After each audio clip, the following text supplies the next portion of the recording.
नमस्कार। क्या कभी ये सवाल मन में आया है कि अमीर लोग पैसे के बारे में ऐसा क्या जानते हैं जो शायद हम नहीं जानते? आज हम रॉबर्ट कियोसाकी की उसी जबरदस्त किताब रिच डैड पुअर डैड के सबकों को समझेंगे। वो सबक जिन्होंने सच में लाखों लोगों की सोच बदल कर रख दी है। और किताब की शुरुआत ही एक बहुत ही गहरे विचार से होती है, पैसा और एक्शन। इन दोनों के बीच का रिश्ता क्या है? ये हमारी सोच को जड़ से हिलाने वाली पहली सीढ़ी है जो बताती है कि पहल हमेशा हमें ही करनी होगी। अच्छा, तो कियोसाकी की पैसों की समझ बनी दो लोगों से। एक थे उनके अपने पिता और दूसरे थे उनके दोस्त के पिता। और मजे की बात यह है कि दोनों के विचार एक दूसरे से बिल्कुल उलट थे, और यही इस किताब की असली बुनियाद है। और यहाँ पर देखिए, दोनों के सोच का फर्क कितना साफ है। एक तरफ थे उनके गरीब पिता जो कहते थे बेटा स्कूल जाओ और खूब मेहनत से पढ़ो। वहीं दूसरी तरफ थे अमीर पिता जो सिखाते थे सीखने के लिए काम करो, सिर्फ कमाने के लिए नहीं। एक कहते थे मैं ये नहीं खरीद सकता, तो दूसरे सवाल पूछते थे मैं ये कैसे खरीद सकता हूँ।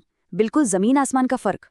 सोचिए, सिर्फ 9 साल की उम्र में कियोसाकी के सामने एक बड़ा सवाल था। वो किसकी सलाह माने, किस रास्ते पर चलें। ये वो फैसला था जिसने उनकी पूरी जिंदगी की दिशा तय कर दी।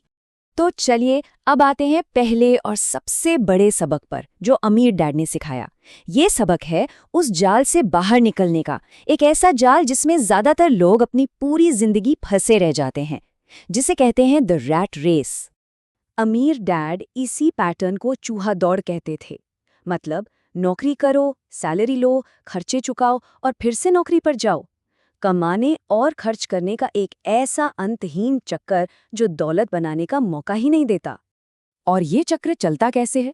दो ताकतवर भावनाओं से। पहली है डर, पैसे ना होने का डर, और दूसरी है इच्छा।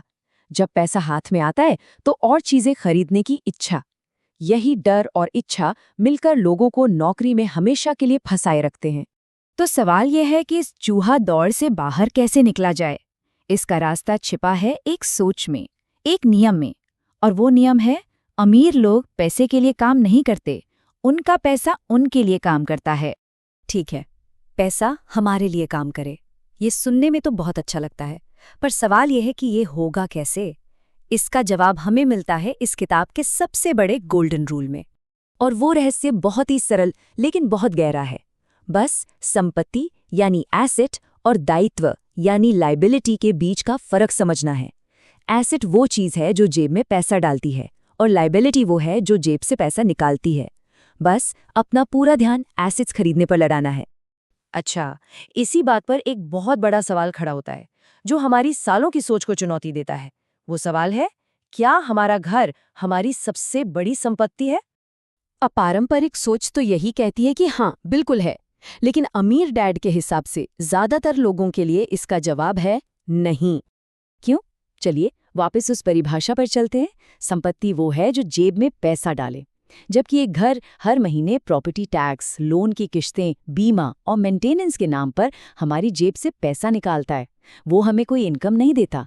इसलिए अमीर डैड की परिभाषा के हिसाब से घर एक दायित्व है, संपत्ति नहीं। तो संपत्ति और दायित्व का फर्क समझना तो बस नींव है।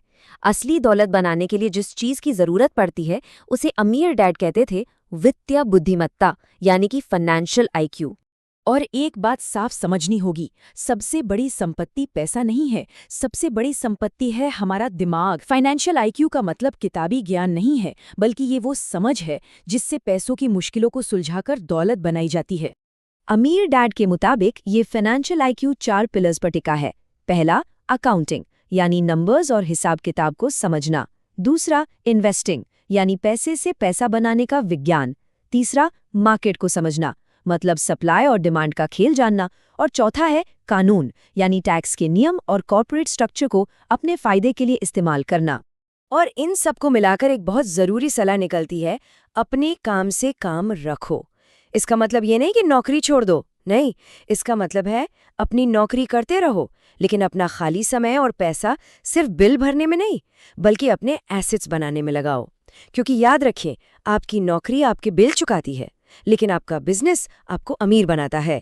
और आखिर में किताब हमें एक आईना दिखाती है। सच्चाई का पता तभी चलता है जब इंसान खुद को आईने में देखता है। असल में पैसों से आज़ादी की यात्रा बाहर नहीं बल्कि अंदर से शुरू होती है। ये अपनी सीखी हुई सोच को चुनौती देने और अपनी आर्थिक तकदीर को अपने हाथों में लेने की कहानी है।